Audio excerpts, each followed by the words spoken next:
ትንንሽ የሚባሉ ወይም ደግሞ በተለያየ አጋጣሚ ልናገኛቸው የምንችላቸው ኢንፌክሽኖች ተጋላጭ በማድረግ ነው የሚሰራው። ለዛ ነው ኤድስ የሚለውን ነገር ስናነሳ አኳየርድ ኢሚዩን ዴፊሽንሲ ሲንድሮም የምንለው ከፍተኛ የሆነ ሰውነታችን ውስጥ ያለውን የበሽታ የመከላከል አቅም የማድከም ስርዓት የሚያመጣው ማለት ነው። ስለዚህ ከዚህ ጋር በተገናኘ ኦፖርቹኒስቲክ ኢንፌክሽን የምንላቸው ወይም እነዚህ ተጓዳኝ በሽታዎች የምንላቸው በኤችአይቪ ምክንያት የደከመ የበሽታ መከላከል ሲያገኙ ያንን እንዳጋጣሚ ተጠቅመው ራሳቸውን በሽታ የሚያመጡና ከዛም ባለፈ ደግሞ የተለያዩ ከፍተኛ የሆኑ ኢንፌክሽኖችን ሊያመጡ የሚችሉ ተህዋሶችን ወይም ፓቶጂኖችን ወይም ባክቴሪያዎችን ቫይረስ ልምንላቸውን ነው እንግዲህ ኦፖርቹኒስቲክ ኢንፌክሽን ወይም ተጓዳኝ በሽታዎች የምንላቸው ማለት ነው። በተለይ ኤችአይቪ ፖዚቲቭ በሆኑ ወይም ደግሞ ቫይረሱ በደማቸው በተገኙ ክላይንቶች ታካሚዎች ውስጥ የከፍተኛ የሆነ ህመምና ሞት ሊያስከትሉ የሚችሉት እነዚህ ተጓዳኝ በሽታዎች የምንላቸው ናቸው ማለት ነው። የተለያዩ አይነት ክላሲፊኬሽኖች ወይም ደግሞ የተለያዩ አይነት አከፋፈሎች አሏቸው። እንግዲህ እነዚህን በዋነኝነት ከቫይረሱ ጋር አብረው በሽታ ሊያመጡ በሚችሉበት ተህዋሶቹ እንኳን ብንከፍላቸው በባክቴሪያ የሚመጡ ብለን ልንከፍላቸው እንችላለን። እነዚህ ቲቪ፣ የሳምባ ምች የመሳሰሉትን ልንወስድ እንችላለን። በቫይረስ ሊመጡ የሚችሉ ደግሞ በተለይ በተለምዶ አልማዝ ባለጭራ ከምንለው ከሄርፔስ ዞስተር ጀምሮ ከፍተኛ ሆነ ካንሰር ሊያመጡ እስከሚችሉ እስከ ሂዩማን ፓፒሎማ ቫይረስ ድረስ ቫይረሶች ሊኖሩ ይችላሉ።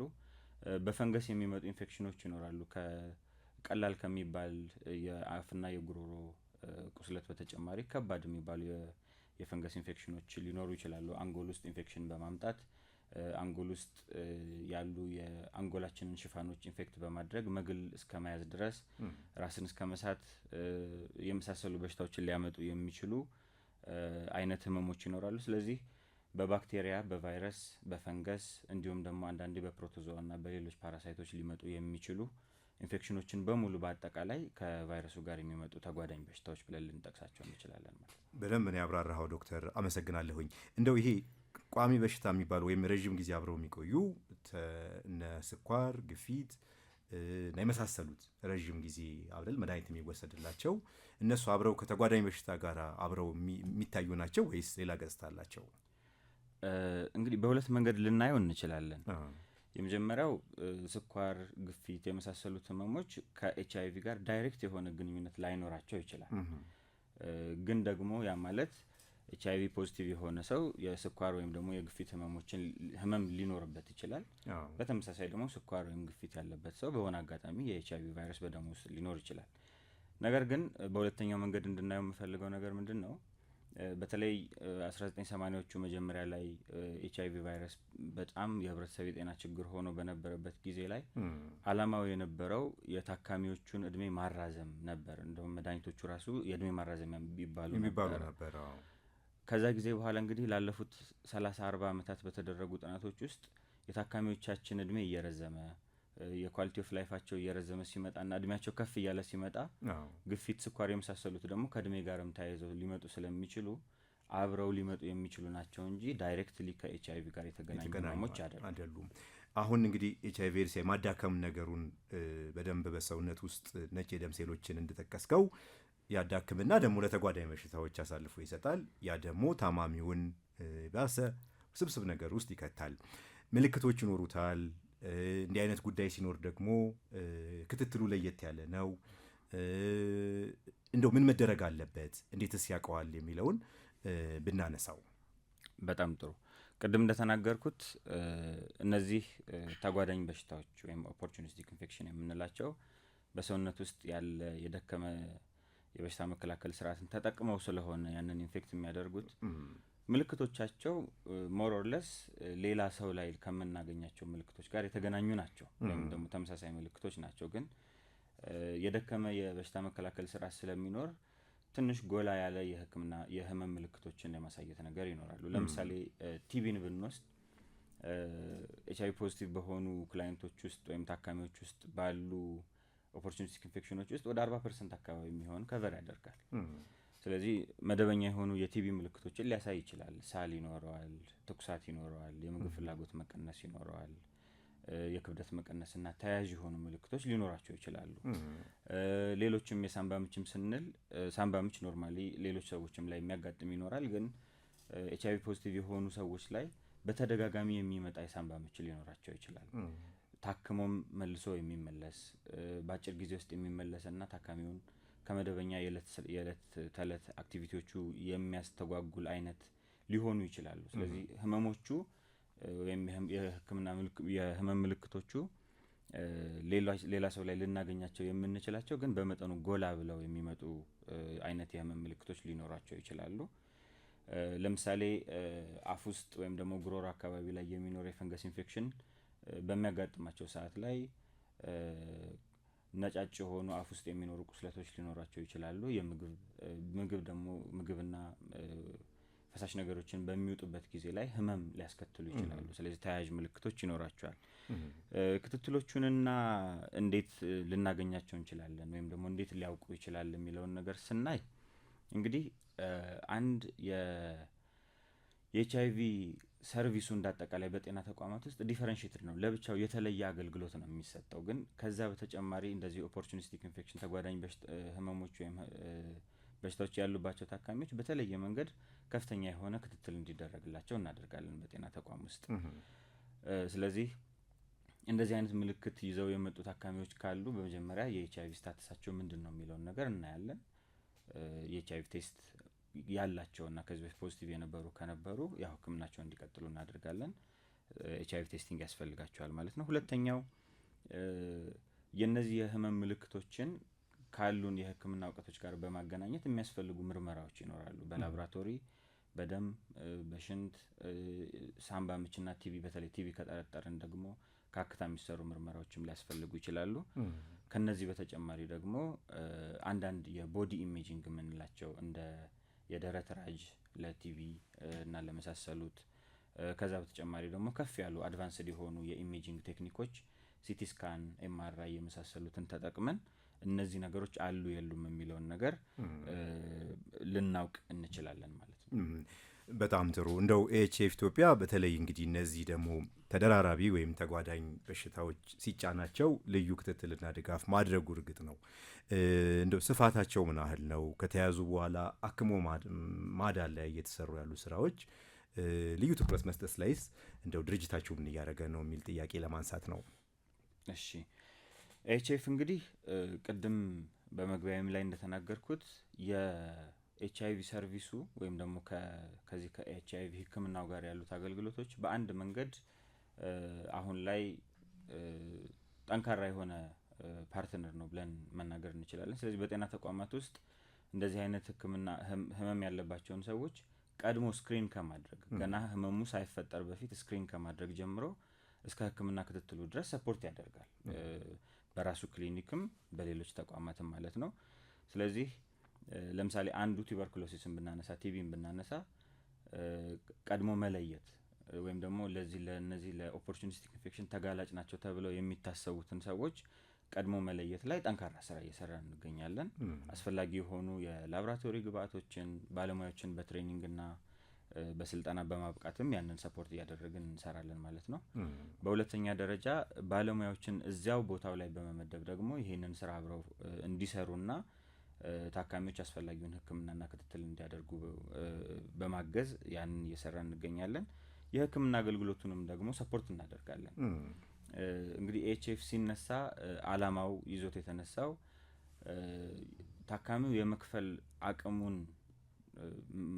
አቅሙ ላይ ዲፔንድ ያደረገ ሳይሆን በመክፈል አቅሙ ላይ ብቻ መሰረት ያላደረገ ግን ዘመናዊ የሆነ የህክምና አገልግሎት እንዲያገኝ ማድረግ ነው። ስለዚህ ቅድም በመግቢያ ላይ ታካሚውን ተኮር ያደረጉ ስራዎችን እንሰራለን ስንል ለታካሚ የሚያስፈልጉ መድኃኒቶችን በማቅረብ የምርመራ ቁሳቁሶችን በማሟላት የላቦራቶሪ ግብአቶችን በማሟላት እንዲሁም ባለሙያዎችን በማዘጋጀትና በማሰልጠን እነዚህን ስራዎች እንሰራለን ማለት ነው። ከዚህ በተጨማሪ ደግሞ የሚያስፈልጉ ሪፈራሎች ካስፈለጉ አስፈላጊ የሆኑ የስፔሻሊቲና ከዛ በላይ ያሉ ኬሮችም ካስፈለጉ ባሉን የጤና ተቋማት ትስስር ታካሚዎች አስፈላጊውን ህክምና እንዲያገኙ እናደርጋለን ማለት ነው። ዶክተር እንደው መታከሙ የእናንተም ክትትል ድጋፍ ወሳኝ ነው። በዛው ልክ ደግሞ በተለይም ኤችአይቪ ኤድስ እንዳለበት በደም ውስጥ የታወቀ ሰው ማድረግ ያለበትና መውሰድ ያለበት ኃላፊነት ይኖራል። እሱን ሳናነሳ እንዳናልፍ ብዬ ነው። በጣም ጥሩ። እንግዲህ አንድ ቫይረሱ በደም ውስጥ የተገኘ ወይም ደግሞ ኤችአይቪ ፖዚቲቭ የሆነ ታካሚ እነዚህ የኦፖርቹኒስቲክ ወይም ደግሞ ተጓዳኝ የምንላቸው ህመሞች በሰውነት ውስጥ እንዳይገኙ ማድረግ ይቻላል። ሙሉ ለሙሉ መከላከል ይቻላል። እንግዲህ በመጀመሪያ ደረጃ ስክሪኒንግ ያስፈልጋቸዋል ወይም ደግሞ ልየታ ያስፈልጋቸዋል። እነዚህ ህመሞች ሳይኖሩ መጀመሪያ ስክሪን መደረግ አለባቸው። ሁለተኛ ደግሞ ወደ ሰውነታችን ከመግባታቸው ወይም ደግሞ ከመከሰታቸው በፊት እነዚህ ህመሞች ከመከሰታቸው በፊት አስፈላጊ የሆኑ የቅድመ መከላከል ስራዎች አሉ። ለምሳሌ ለቲቪ የቲቪ መከላከያ መድኃኒት እንዲወስዱ ይደረጋል። የሲዲ4 መጠናቸው በጣም ዝቅ ላሉ ታካሚዎች ሌሎች ተያያዥ የኢንፌክሽኖች እንዳይጎዷቸው ሊያደርጉ የሚችሉ ሌሎች የሚያግዙ መድኃኒቶች ይሰጣሉ። ከዛ በተጨማሪ ደግሞ በጣም ከባድ የሚባሉ ለምሳሌ እንደ ማህፀን ጫፍ ካንሰር የመሳሰሉ ህመሞችን ደግሞ ቀድመን ስክሪን እናደርግና አስፈላጊ ህክምናዎች በሚኖሩበት ጊዜ እነዚህን እናደርጋለን። እነዚህ ሁሉ እንግዲህ ታካሚው እኛ ጋር ከመጣ በኋላ የምናደርጋቸው ናቸው። እንግዲህ እንደ ህብረተሰብ ጤና ስናይ ግን የመጀመሪያው ነገር ቅድም እንዳልነው ሰዎች መጀመሪያ ተጋላጭ የሆኑ ወይም ደግሞ የኤችአይቪ ፖዚቲቭ ተጋላጭ ነበርኩኝ ብለው የሚያስቡ ታካሚዎች ካሉን እነዚህ ታካሚዎች ቀድመው ኤችአይቪ እንዲመረመሩ፣ ህክምናቸውን በአግባቡ ወይም ደግሞ በተገቢው ጊዜ እንዲጀምሩ፣ የመድኃኒት ቁርኝታቸውን በማጠንከር በሰውነታቸው ውስጥ ያለውን የቫይረስ መጠን በመቀነስና በሽታ መከላከል አቅማቸውን እንዲያዳብሩ በማድረግ ለነዚህ ለተጋላጭ ወይም ለተጓዳኝ በሽታዎችና ኢንፌክሽኖች የሚያጋልጡ ነገሮችን እንዲቀንሱ ማድረግ አስፈላጊ ነው። ከዛ በተጨማሪ ደግሞ ተያያዥ የሆኑ ቬክተሮች፣ ባክቴሪያዎች እነዚህን በመቀነስ የተጣራ እና ንጽህናውን የጠበቀ ውሃ በመጠቀም ሌሎች ተያያዥ ሊያመጡ የሚችሉ ኢንፌክሽኖችንና በሽታዎችን መከላከል ይቻላል ማለት ነው። በጣም አመሰግናለሁኝ። ጣቢያችን አራዳ ኤፍኤም 95.1 ነው። ፕሮግራማችን ስለ ጤና መዘናጋት እንዳይስተዋል ጥንቃቄ እንዲሻ የህይወት ጉዳይ ነውና ስለ ጤና እያነሳ እንገኛለን። ኤችአይቪ ኤድስ አሁንም በሽታ ነው፣ አሁንም አሳሳቢ ነው። ብዙሃን ወገኖቻችንን አምራች የሆኑ ዜጎቻችንን እያሳጣን ይገኛል። ተጋላጭ የሆኑ የህብረተሰብ ክፍሎች አሁንም ትኩረት ይሻሉ። በዚህ ጉዳይ ዙሪያ ደግሞ ጉዳይ ነውና ትኩረት ያሻዋል ብሎ ከኛ ጋር እየሰራ የሚገኘው ኤኤችኤፍ ኢትዮጵያን እጅግ በጣም እናመሰግናለን።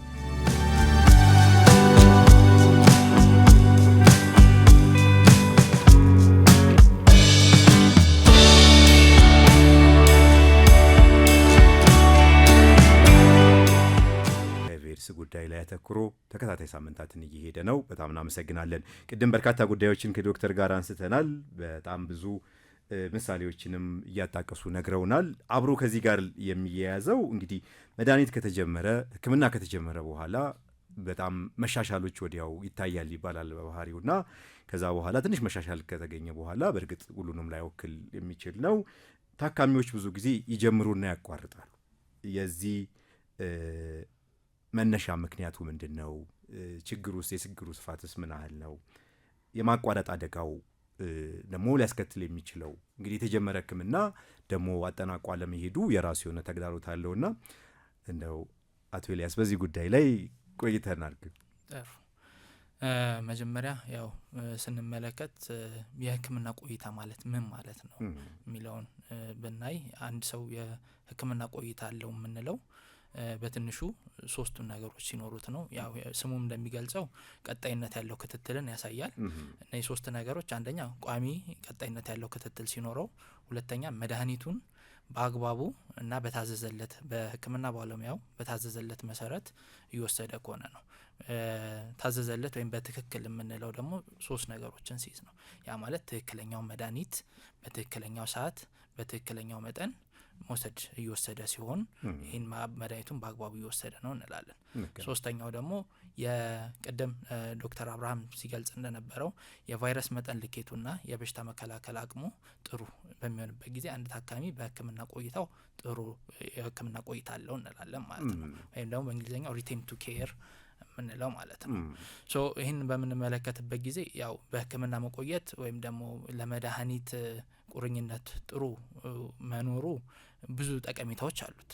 እንደው ጠቀሜታዎቹን እንደ አጠቃላይ ያው በእንትን ደረጃ ልናየው እንችላለን። በግለሰቡ ደረጃ ምንድነው ጠቀሜታው፣ በማህበረሰብ ደረጃ ምንድነው ጠቀሜታው፣ እንደገና ደግሞ በጤናው ስርዓት ላይ የሚያሳድረው ምንድነው ተጽዕኖ የሚለውን ነገር ማየት እንችላለን። እንደ አጠቃላይ ግን ጥቅሞቹ አንደኛ የቫይረስ መጠኑ እንዲቀንስ ያደርጋል። ሁለተኛ የበሽታ መከላከል አቅም እንዲጎለብትና ታካሚዎች በቀላሉ ለተጓዳኝ በሽታዎች እንዳይጋለጡ ያደርጋል። ሶስተኛው መድኃኒት ለተለማመደ ቫይረስ ስርጭት ይገታል። አራተኛው በማህበረሰብ ውስጥ ያለውን የቫይረስ ስርጭት መጠን እንዲቀንስ ያደርጋል። ይህ ካልሆነ ግን እንደው ምን ሊያመጣ ምን አይነት አደጋ አለው የሚለውን እንደገና በሶስት ደረጃ ከፍለን ልንመለከተው እንችላለን። እነዚህ የመጀመሪያው አሁን በግለሰብ ደረጃ ያልናቸው፣ አንደኛ በግለሰብ ደረጃ ከፍተኛ የሆነ የቫይረስ መጠን እንዲኖር ያደርጋል። ያ ማለት በቀላሉ ቫይረሱ የመተላለፍ እድሉን ይጨምራል። ሁለተኛም ቫይረሱ መድኃኒት የመለማመድ እድሉን ያሰፋዋል ማለት ነው። ሁለተኛ እንደገና የበሽታ ያው HIV ዋነኛን የሚያጠቃው የሰውነት የበሽታ መከላከል አቅማችንን ስለሆነ በቀላሉ ለተጓዳኝ በሽታ የመጋለጥ እድላቸውን እንዲጨምር ያደርጋል ማለት ነው። እንዲሁም ደግሞ ከቫይረሱ ካለበት ወደ ሌለበት ሰው የመተላለፍ እድሉን ከፍተኛ ያደርጋል። ይህም ከትዳር አጋሮች ላይ የተለያዩ ውጤት ቢኖራቸው የመተላለፍ እድሉን እንዲጨምር፣ እንዲሁም ከእናት ወደ ልጅ የሚተላለፍበትን የመተላለፍ እድል እንዲጨምር ያደርጋል ማለት ነው። በህብረተሰቡ ዘንድስ ያለው አደጋ ምንድነው? አንድ ታካሚ መድኃኒት ቁርኝነቱ ወይም ደግሞ የመድኃኒት በሕክምና ቆይታው ጥሩ ካልሆነ በህብረተሰቡ ዘንድ የሚያመጣው ተግዳሮት ተጽዕኖ ምንድነው ብለን ካየን፣ ያው እነዚህ ቅድም የጠቀስናቸው ነገሮች በግለሰብ ደረጃ የሚቆሙ አደጋዎች አይደሉም። በማህበረሰቡም ዘንድ ይህን የመተላለፍ እድል በተለይ ደግሞ መድኃኒት የተለማመደ ቫይረስ ስርጭት መጠኑን ከፍተኛ እንዲሆን ያደርጋል። ይህ መድኃኒት የተላመደ ቫይረስ ስርጭት በሚኖርበት ጊዜ ብዙ ጊዜ የሚያስቸግረው ምንድነው? መድኃኒት እንደሚታወቀው ባለፈውም ክፍል ላይ እንደነበረው የጸረ HIV መድኃኒት 3 ደረጃዎች አሉት። የመጀመሪያ ደረጃ የምንለው አለ፣ ሁለተኛ ደረጃ የምንለው አለ፣ ሶስተኛ ደረጃ የምንለው አለ። ስለዚህ እነዚህ አንደኛ ደረጃ ለምንላቸው መድኃኒት ያለ መመለስ ያለ ኮንትሮል ያለ መደረግ ያመጣል ማለት ነው። ሌላው በህብረተሰቡ ላይ ሌላው ሊኖር የሚችለው ያው እንደ ቀደም መግቢያችን ላይ ያወራ ነውን እንደ አገር እንደ ማህበረሰብ አቅደን እየሰራንበት ያለውን የ395 ለማሳካት የምንሄድበትን መንገድ ያሰናክለዋል ማለት ነው። እንደው አቶ ኤልያስ ታነሳ አንድ ስለማቋረጥ ትዝ አለኝና አንድ መድረክ ላይ አበበ ቢቂላ ተነሳ እና አበበ ቢቂላ እንዴት ጎልቶ በዓለም ደረጃ ደግሞ በኢትዮጵያ የክብር መገለጫ ሆኖ ለምን ተወሳ የሚል ተነሳና እንደው ጥያቄ ተጠየቀ። ተሳታፊዎቹ ምናምን እንደው በሰው ሀገር ስለሮጠ፣ አይ ባዶ እግሩን በዛ አስቸጋሪ ወቅት ላይ ስለሄደ፣ አይ ተሳታፊዎቹ በጣም ብዙ ስለሆኑ ተብሎ በጣም ብዙ መልስ ተሰጠና የነበረው መድረኩን ሲመራ የነበረው አሰልጣኝ አይ ለሱ አይደለም አበበ ቢቂላ ያሸነፈው እና በጣም ታዋቂ የሆነው ስላላቋረጠ ነው ስላላሸነፈ ነው እና ባያሸንፍ ኖሮ አበበ ቢቂላ የሚባል ሰው በማቋረጡ አናስታውሰውም እና በውጤት በመደምደሙ ነው የሚል ነገር ትዝ አለኝ። በእርግጥ ይሄኛው ያቋረጠ ያቋርጦ ይቀራል ከሚለው ጋር አያያዝም እና እንደው አጋጣሚ ማቋረጥ በማንኛውም ነገር ላይ ስኬት ምንጭ አይደለም የሚለውን ከወሰድን በኤችአይቪ ኤድስ ደግሞ የለም አቋርጠውም ቢሆን ደግሞ መጀመር አለባቸው መከታተል አለባቸው የሚል ሀሳብን ያጭራል እና በተለያየ አጋጣሚ በመዘናጋትም በተለያየ መንገድም እንደው ያቋረጡ እና በውስጣቸው ደግሞ ሕክምናውን መከታተል የሚችሉ ሰዎች ላይ እንደው ምክረ ሀሳብህን በዚሁ ብታጋራቸው። ያው መጀመሪያ ስለማቋረጥ ስናወራ ለምንድን ነው ታካሚዎች የሚያቋርጡት የሚለውን ነገር በምን መመልከት ጥሩ ይሆናል፣ ሙሉውን ገጽታ እንዲሰጠን ማለት ነው። ልክ ነው። ያ ማለት ታካሚዎች ያው ህይወት አድን መድኃኒት ነው እንደሆነ እየታወቀ ግን በተለያየ አጋጣሚ መድኃኒታቸውን ያቋርጣሉ። ለዛ የሚያቋርጡባቸውን ምክንያቶች እንደው ጠቅለል አድርገን በ5 ልንከፍለው እንችላለን። አንደኛው ከራሳቸው ከታካሚዎቹ የሚመጣ ምክንያቶች ሊሆኑ ይችላሉ። ያ ማለት ስለ መድኃኒቱ እንዲሁም ደግሞ ስለ ቫይረሱ ያላቸው እውቀት ውስን መሆን ሊሆን ይችላል። ሁለተኛው በተለያዩ ደባል ሱስ ውስጥ በመሆን መጠጥ እንዲሁም ደባል ሱሶችን በመጠቀም ከመድኃኒታቸው ሊያቋርጡ ይችላሉ። ሶስተኛው በመርሳት እንዲሁም ደግሞ ሌሎች ተጨማሪ ኮሚትመንቶችን ወይም ደግሞ በስራም በትምህርት አማካኝነት በእነዚህ አጋጣሚዎች በመጨናነቅ የመርሳት እንዲሁም ደግሞ የማቋረጥ ሊኖር ይችላል። እንዲሁም በግለሰብ ደረጃ ሌላው ልናነሳ የምንችለው የአእምሮ ጤናን ጭንቀት እንዲሁም ደግሞ የመገለል ፍራቻን በማሰብ መድኃኒቶችን ሊያቋርጡ ይችላሉ ማለት ነው። ሌላው ደግሞ ከመድኃኒቱም አንጻር መድኃኒቱን የሚያቋርጡ ታካሚዎች ይኖራሉ።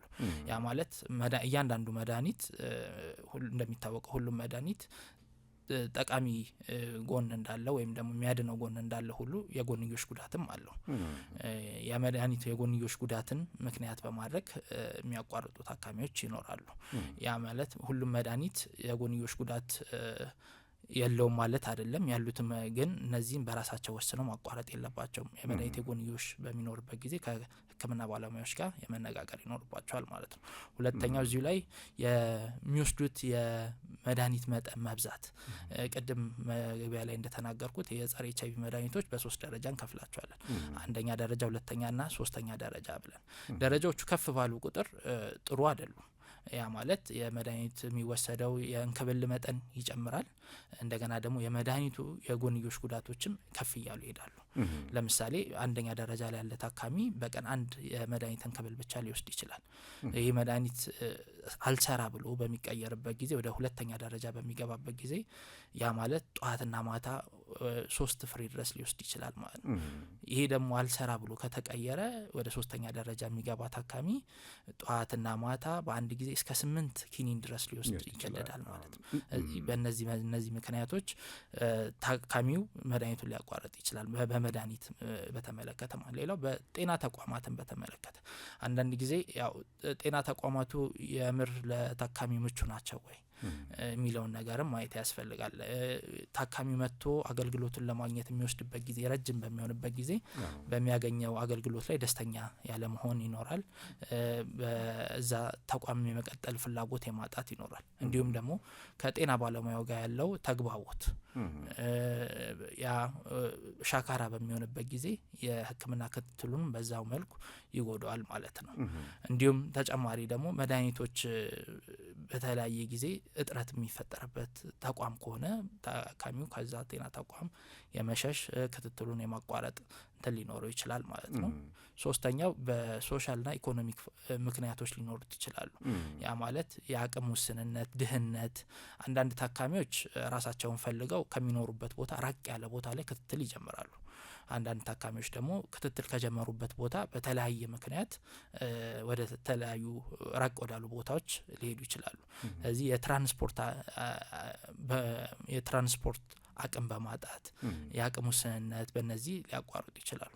የመጨረሻው ደግሞ ከህብረተሰብ አስተሳሰብ እንዲሁም ካልቸር እምነት ጋር የተያያዘ ሊሆን ይችላል። አንዳንድ ሰዎች ያው በጸበል በሃይማኖት ተፈውሰናል ብለው በማሰብ ያው መድኃኒቱን ሊያቆሙ ይችላሉ ማለት ነው። እነዚህ ምክንያቶች ናቸው።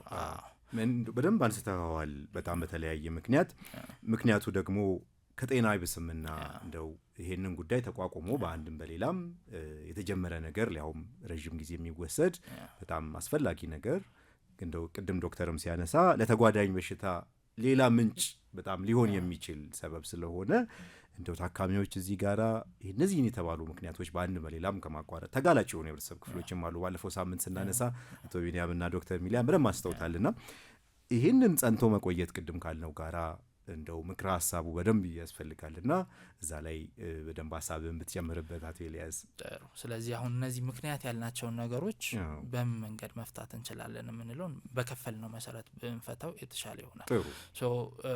አንደኛ መደረግ ያለበት ያው ታካሚን መሰረት ያደረገ የህክምና ስርዓት መዘርጋት ይኖርበታል።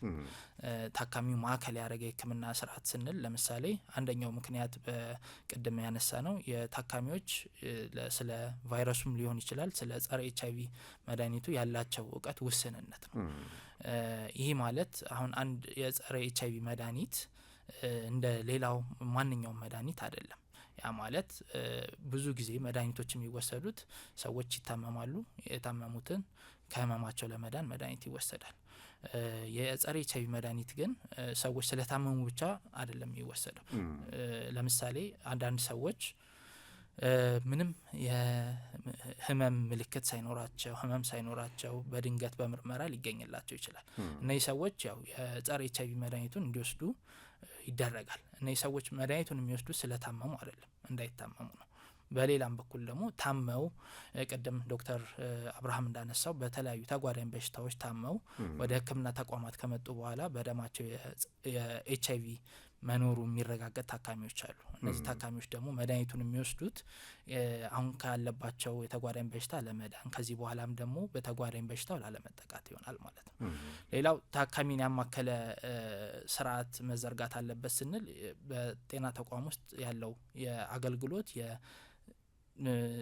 የሜንታል ሄልዝን ወይም ደግሞ የስነ አእምሮ ጤናን ያካተተ መሆን አለበት ማለት ነው። እንዲሁም ሌላው መካተት ያለበት ደግሞ የተለያዩ የአገልግሎት አሰጣጥ ሞዴሎች አሉ ጤና ተቋማት መተግበር የሚኖርባቸው ማለት ነው። ለምሳሌ አንድ ሰው የቫይረስ መጠኑ ጥሩ ከሆነ ጥሩ ስንል ምን ማለት ነው? የአንድ ሰው የቫይረስ መጠን ወይም ደግሞ የቫይራል ሎድ ልኬቱ ጥሩ የምንለው ቫይራል ሎድ ልኬቱ ተለክቶ በቁጥር ደረጃ የማይታይ ወይም ደግሞ ማሽኑ የማያነበው ወይም ደግሞ በቁጥር ደረጃም ከታየ ከ50 ኮፒ በታች ከሆነ የአንድ ሰው የቫይራል ሎድ ወይም ደግሞ የደም ውስጥ ያለው የቫይረስ መጠን ጥሩ ነው እንላለን። ጥሩ የበሽታ መከላከል አቅም ያላቸው የሲዲ4ቸው ጥሩ የሆኑ ታካሚዎች እንዲሁም ደግሞ ተጓዳኝ በሽታ የሌለባቸው ታካሚዎች በሚሆኑበት ጊዜ ለአንድ ታካሚ የብዙ ወር መድኃኒትን መስጠት ይቻላል። ያ ማለትም ለአንድ ጊዜ ከ3 እስከ 6 ወር የሚሆን መድኃኒት መስጠት ይቻላል።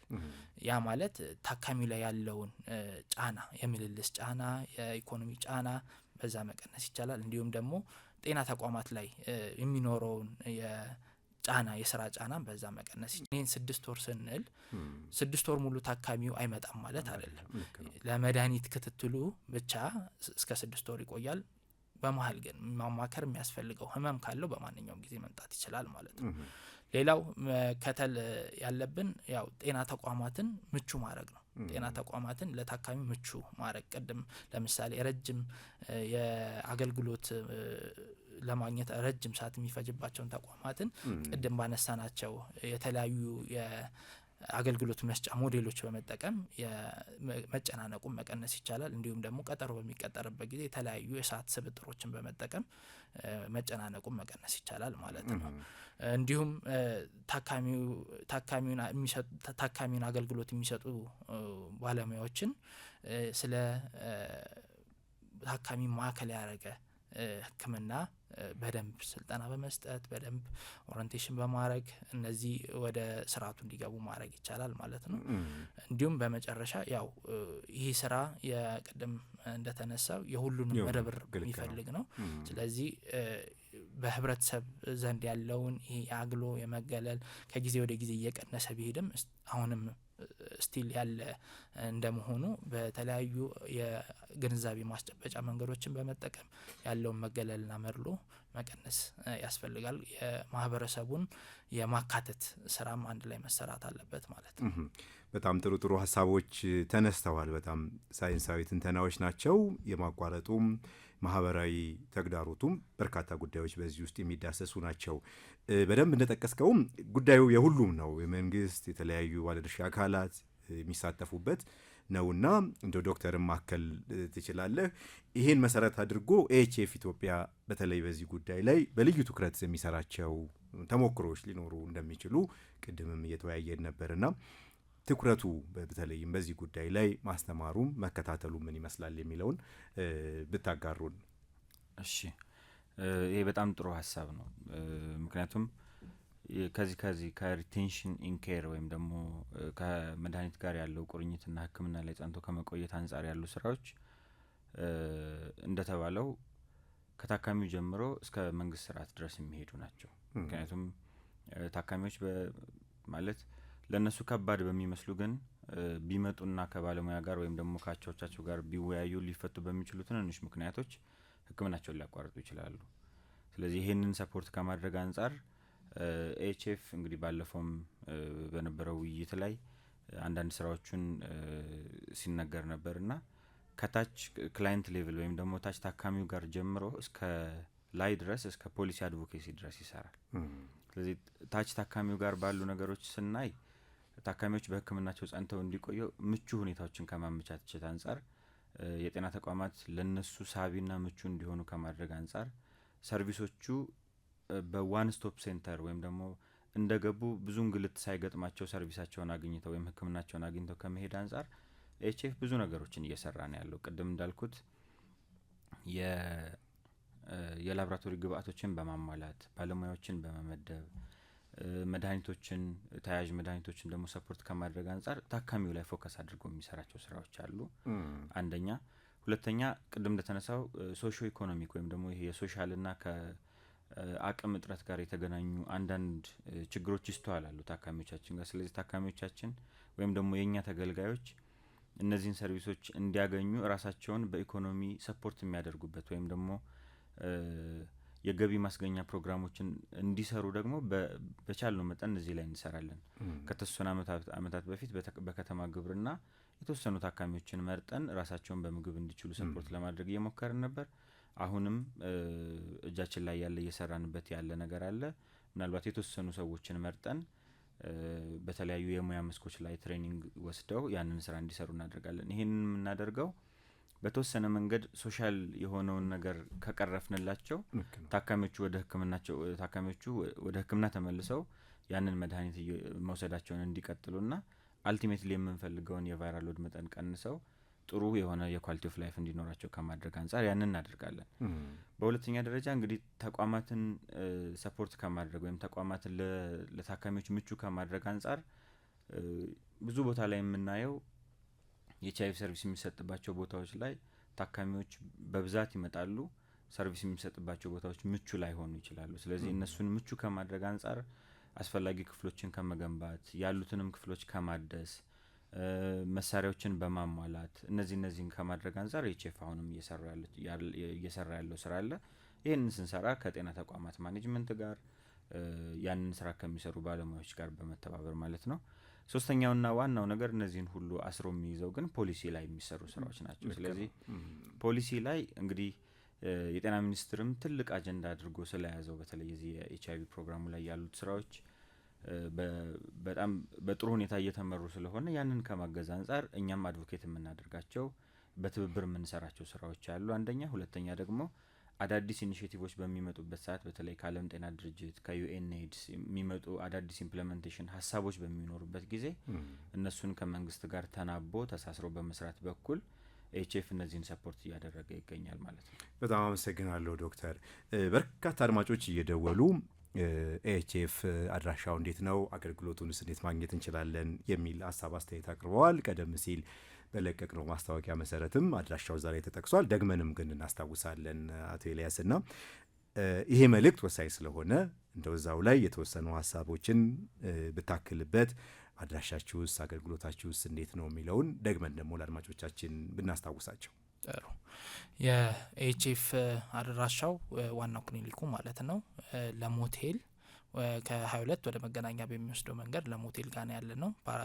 ፕላቲኒየም ሆቴል ወረድ ብሎ 50 ሜትር ወረድ ብሎ ማለት ነው። ኤችኤፍ ክሊኒኩ ላይ ያው የሚሰጡ አገልግሎቶች ዋንነት ትኩረት ያደረጉት ኤችአይቪ ላይና እንዲሁም ደግሞ የአባላዘር በሽታ ላይ መከላከል ላይ የሚሰሩ ስራዎች አሉት። ስለዚህ አንደኛው ዋናው የሚሰራው ስራ እዛ ላይ ጸረ ኤችአይቪ መድኃኒቱን በነጻ እንዲያገኙ ማድረግ፣ የኤችአይቪ ምርመራ በነጻ እንዲያገኙ ማድረግ እንዲሁም ደግሞ ኪ ፖፑሌሽን የምንላቸው ወይም ደግሞ ልዩ የማህበረሰብ ክፍሎች ደግሞ እነዚህ የተለያዩ አገልግሎቶችን በነጻ መጥተው የሚያገኙበት ዌልነስ የተሰኘ ክሊኒክ አለን እዛው ክሊኒኩ ላይ ማለት ነው። እነዚህን አገልግሎቶች በቀጥታ መጥተው በነጻ ማግኘት ይችላሉ ማለት ነው። ሌላው ማህበረሰብ መጥቶ የነጻ የኤችአይቪ ምርመራ እንዲሁም ደግሞ ሌሎች ክትትሎችንም በነጻ ማግኘት ይችላል ማለት ነው። ግን ኤችኤፍ ከራሱ ተቋም ውጭ ደግሞ በሌሎች የመንግስት ተቋማት በኢትዮጵያ ውስጥ በአጠቃላይ ወደ 28 የሚሆኑ ተቋማት ላይ በአጋርነት ይሰራል። ኤችኤፍ ክሊኒክ ላይ የሚሰጡትን ሰርቪሶች አጋርነት ከሚሰራባቸው የመንግስት ጤና ተቋማት ጋር እንደገና የማግኘት እድሉ ይኖራቸዋል ማለት ነው። በጣም ጥሩ። ውይይታችን እንደቀጠለ ነው። ወደ ማጠቃለያ ሀሳቦች እያመራን ነው። ልምድ ተሞክሮ ብዙ ይናገራል። እናንተ ጋር የምታዩት ምክረ ሀሳቦቹ፣ ጥናቶቹ በጣም ብዙ ናቸው። ቅድምም ስታነሱ እንደነበረው ግን ሰዓት ገደበንና ደግሞ ሳምንት በሌላ ርዕሰ ጉዳይም ስሙ ስለምንገናኝ እንደው ክትትል ላይ ጸንቶ አለመቆየቱም ተጓዳኝ በሽታ መከላከሉም ላይ ሊባል የሚችል ነገር በጣም እናንተ ጋር አለ። ስለዚህ እሱ ላይ ባሉን የሰዓቶች እንጠቀምና እንደው መልእክት እንበለው በመልእክት አስተላልፈን መሰናበቱ የሚሻል ይመስለኛል። አንዳችሁ ውሰዱ ድሉ። እሺ፣ ያው እንደ መጨረሻ እንደ መጠቅለያ ሀሳብ አንዳንድ ነገሮችን ላንሳ። ከዚህ እንዳጠቃላይ ከኤችአይቪ ሕክምና ክትትል ጋር ከተጓዳኝ በሽታዎችና ሕክምና ላይ ጸንቶ ከመቆየት ወይም ከመድኃኒት ጋር ያሉ ቁርኝቶች ጋር ያለውን ነገር ለመናገር እንግዲህ ለነዚህ ሁሉ የመጀመሪያው ስቴፕ የሚሆነው ተጋላጭ የማህበረሰብ ክፍሎችን መለየትና ቀድሞ ኤችአይቪ ቴስት እንዲያደርጉ ማድረግ ነው። ስለዚህ በዚህ አንጻር በፈቃደኝነት ላይ የተመሰረተ ኤችአይቪ ምርመራ ማድረግ ሊያስፈልግ ይችላል። ለዚህ ደግሞ ቅድም እንደተባለው የኛም ክሊኒክ ሌሎችም የመንግስት ተቋማት ላይ ይሄ ሰርቪስ በነጻ የሚሰጥ ስለሆነ ተጋላጭ ሆናለሁ ብሎ የሚያስብ ሰውና የነዛ የማህበረሰብ ክፍሎች አባል የሆነ አካል ነኝ ብሎ የሚያስብ ሰው ሄዶ ይሄን አገልግሎት ማግኘት ይኖርበታል። ምክንያቱም ኤርሊ ኤችአይቪ ቴስት ከተደረገና ቶሎ ከተገኘ ያንን ማከምና ከሱ በኋላ ሊመጡ የሚችሉ ተጓዳኝ ህመሞችን መቀነስ በጣም ቀላል ነው የሚሆነው። ነገሮች ከተባባሱ በኋላ ወይም ደግሞ የአንድ ሰው የበሽታ መከላከል አቅሙ ከደከመ በኋላ ሌሎች ህመሞችን ዴቨሎፕ ካደረገ በኋላ ወይም ከያዙት በኋላ ቢመጣ ግን ያንን ማከሙ ትንሽ አስቸጋሪ ነው የሚሆነው። እዚህ ላይ አንድ ነገር ላንሳ። ኤችአይቪ እና እነዚህ ተጓዳኝ ህመሞች እርስ በራሳቸው በጣም የሚገናኙ ናቸው። ኤችአይቪ የሰውነትን የበሽታ መከላከል አቅም በጣም ከማዳከም አንጻር ለነዚህ ለተጓዳኝ ህመሞች መንገድ ይከፍትላቸዋል። በቀላሉ ኢንፌክት እንዲያደርጉ፣ በቀላሉ ምልክት እንዲያሳዩ ይከፍትላቸዋል። እነዚህ ተጓዳኝ ህመሞች ደግሞ ኤችአይቪ ፖዚቲቭ የሆነ ሰው መድኃኒቱን በአግባቡ እንዳይወስድ ደግሞ አፌክት ያደርጉታል። ምክንያቱም በጣም ተጎድቶ ከመጣ ያ ሰው ለተወሰነ ጊዜ ምናልባት ሕክምና ላይ በሚኖርበት ሰዓት ላይ በጣም ብዙ መድኃኒቶች ስለሚሆኑ የራሳቸውን እስከ መሳት ሌቭልም ሊደርሱ የሚችሉበት ጊዜ ላይ ስለሚሆን መድኃኒቱንም እስከ ማቋረጥ ደረጃ ልንገደድ የምንችልባቸው ሁኔታዎች ይኖራሉ። ስለዚህ መልሶ ያንን የበሽታ መከላከል አቅማቸውን እስከሚያገኙበት ጊዜ ድረስ ነገሮች ተባብሰው ከባድ ህመም፣ ሞት ሊያስከትሉ ይችላሉ። ነገር ግን እነዚህ ነገሮች መከላከል ይቻላል፣ ማከም ይቻላል። መጀመሪያ ቅድም እንዳልነው ሳይፈጠሩ መከላከል ይቻላል። ከተፈጠሩ በኋላም ደግሞ አክሞ ማዳን ይቻላል። እነዚህን ማድረግ የሚቻለው ቶሎ ኤችአይቪ በመመርመር ቶሎ መድኃኒት በመጀመር መድኃኒቱን ከወሰዱ በኋላ ደግሞ በአግባቡና ከመድኃኒቱ ጋር ያለውን ቁርኝት በማጠናከር እነዚህን ነገሮች መከላከል ይቻላል። አልቲሜትሊ የምናስበውን ኤችአይቪ የማህበረሰብ የጤና ስጋት እንዳይሆን ማድረግ እንችላለን ማለት ነው። በጣም አመሰግናለሁ። እኔም በጣም አቶ ኤልያስ ብዙ የምጨምረው ነገር የለም። ያው ግን እንደተነጋገር ነው ዛሬ ያው የመድኃኒት የህክምና ቆይታና ተጓዳኝ በሽታ ቀጥታ የሚገናኙ ናቸው። ያ ማለትም አንድ ሰው መድኃኒቱ ላይ ያለው አቋም ማለትም መድኃኒቱን በአግባቡ የሚወስድ ከሆነ፣ መድኃኒቱን ሰዓቱን ጠብቆ የሚወስድ ከሆነ፣ መድኃኒቱን በታዘዘለት መሰረት የሚወስድ ከሆነ፣ ከመድኃኒቱ ጋር ደግሞ መደረግ ያለባቸውን ጥንቃቄዎች ለምሳሌ ከሌሎች ተጨማሪ መድኃኒት የሚወስድ ከሆነ ከነዛ መድኃኒቶች ጋር ያለውን ቁርኝነት እንዲሁም ደግሞ ከምግቦች ጋር ያለውን ቁርኝነት በህክምና ባለሙያ በታዘዘለት መሰረት የሚወስድ ከሆነ አንድ ሰው ማሳካት የምንፈልገውን ማለትም የጸረ ኤችአይቪ መድኃኒት ማሳካት የሚፈልገው ሁለት ነገሮች አሉት። የመጀመሪያው በሰውነት ውስጥ ያለውን የቫይረስ መጠን መቀነስ ነው። ሁለተኛው የበሽታ መከላከልን አቅም ከፍ ማድረግ ነው። ይህ ሆነ ማለት ታካሚያችን በቀላሉ ለተጓዳኝ በሽታዎች ተጋላጭ እንዳይሆን ያደርጋል ማለት ነው። ቅድም እንዳልነው ተጓዳኝ በሽታዎች ያልናቸው ያው ቲቢ HIV በደሙ የሌለበት ሰው ላይም ሊከሰት ይችላል። ግን HIV በደሙ ያለበት ሰው ላይ ሲከሰት የገዳይነቱ ኃይለኝነቱ እጥፍ ሆኖ ነው የሚመጣው። ስለዚህ መድኃኒትን በአግባቡ በመውሰድ መልካም የሆነ የሕክምና ቆይታ በማድረግ ራስን እንዲሁም ማህበረሰብን እንዲሁም ደግሞ የጤና ስርዓቱንም ጭምር ማገዝ ይቻላል ማለት ነው። ስለዚህ መድኃኒትን በአግባቡ መውሰድ የውዴታ ግዴታ ይሆናል ማለት ነው። በጣም እጅግ በጣም አመሰግናለሁኝ። እንደው አሳሳቢነቱ በሽታው ገዳይነቱ አሁንም አለ። በርካታ አድማጮች ይህን ጉዳይ አድርጋችሁ ስለመጣችሁ ኤችኤፍም የፕሮግራሙ አጋር ስለሆነ በጣም አመስግነዋል። እኛም በጣም እናመሰግናለን። ሳምንት በሌላ ጉዳይ እንገናኛለን። ውድ እንግዶቻችን አቶ ኤልያስ ተሾመ የህብረተሰብ ጤና ሳይንስ ስፔሻሊስት፣ ዶክተር አብርሃም ሽታው ሐኪምና የህብረተሰብ ጤና ባለሙያ ናቸው። ከኤችኤፍ ኢትዮጵያ ጋር በመተባበር የዛሬው ፕሮግራም በዚሁ ተጠናቀቀ። በሌላ ርዕሰ ጉዳይ ሳምንት በተመሳሳይ ሰዓት እንጠብቃቸዋለን። ኤልያስ ተክለወልድ ፕሮግራሙን እየመራው አብሬያችሁ ቆየው። ቀሪ ፕሮግራሞች ከአራዳ ኤፍኤም 95.1 ይቀጥላሉ። ውለው የሚያመሹበት አራዳ ኤፍኤም